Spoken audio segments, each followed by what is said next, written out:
Good day, worldwide. You're watching Worldwide News, bringing you the stories that matter. From voices on the ground to the headlines that move the nation. This is Worldwide News, your world, your voice. I'm Jenny Tora. And I'm Sean Gudinas. We don't just report the news, we deliver it with accuracy, bring it with impact, and keep it relevant.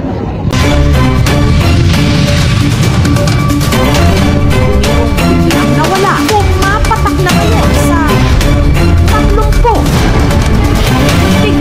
sa Laguna at Batangas. Hindi natin papayagan at papasin ang mga katiwalian sa pangangasiwa. Ang kapagpakan sa pagdisenyo at sa pagkakagawa.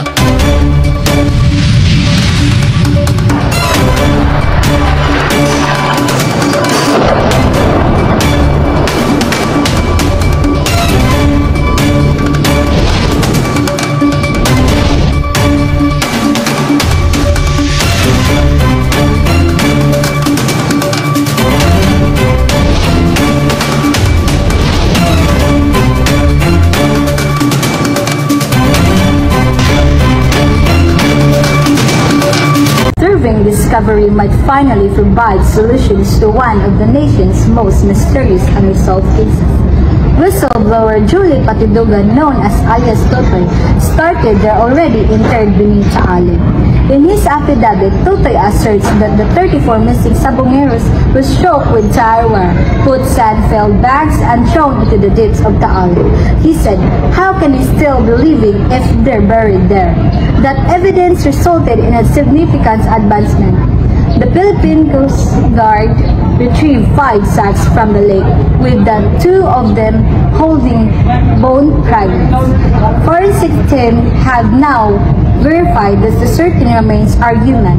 The Department of Justice states they are carefully verifying Totoy's assertions while waiting for DNA test results to determine if the remains correspondent to the missing Sabongeros. The case remains open, but if Totoy's testimony proves true, it could be long awaited to the point toward justice of the families of the missing.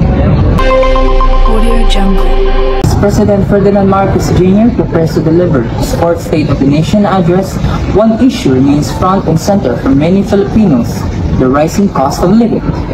From groceries to transportation, inflation continues to strain household budgets. So today, we go live to our correspondents to hear what the people in our community have to say. Thank you, Sean. We're here at Carbon Public Market, where price of rice, vegetable, and basic goods have seen noticeable increase. Let's hear from the people themselves.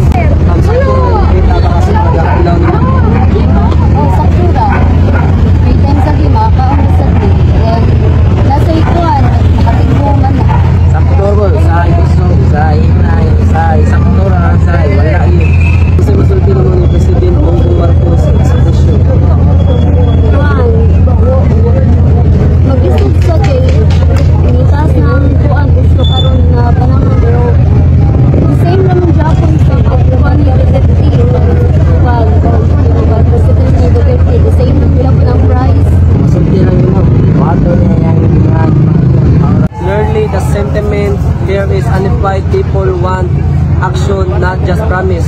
Thank you for that update. As the countdown to sunup continues, WWN will stay on the ground to listen to the people and hold leaders accountable. I waited for him, but he never came.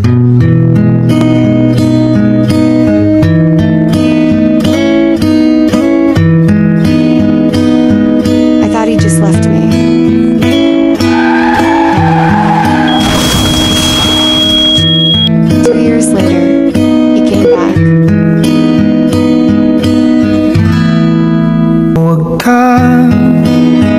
Tumingin ng ganyan sa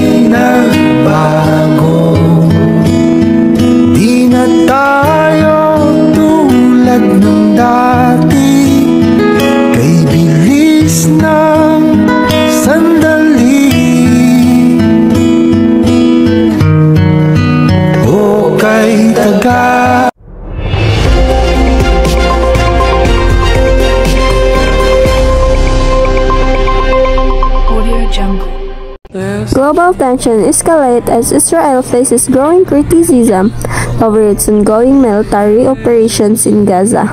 Several human rights groups and international leaders condemn the strikes, with some calling them possible act of terrorism. Israel defends its action as a response to attack from militant groups, but global calls for a ceasefire and investigation to continue to rise.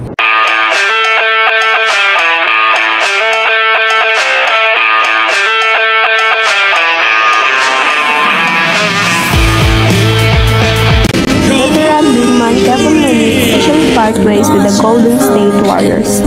After nearly a decade with the team, Looney, known for his grit and heart, became a key part of the Warriors championship runs, earning respect both and off the court. It's an emotional farewell for Dub Nation, as fans thank Looney for his years of loyalty and impact on the franchise. For today's trending spotlight in entertainment, let's check in with Prill for the latest buzz and showbiz. Prill? Thanks. In the world of entertainment, netizens are buzzing over a thriller that got everyone talking. The upcoming romantic film, If Only You Knew, is quickly gaining traction online, not just for its emotional storyline, but for electric chemistry between its lead stars. You've been spotted off several times. What's the real score? We're just really happy. People are enjoying the movie. It's all about the text. We support each other a lot. But for now, let's focus on them. The fans, they're all in. I watched the trailer 5 times! I'm so obsessed! Sa thriller lang may spark na what more sa movie. Audio Jungle. And before we go, a quick reminder for everyone with the rainy season upon us. Don't forget, bring an umbrella and stay updated with the official weather reports. Let's all stay alert, dry and safe.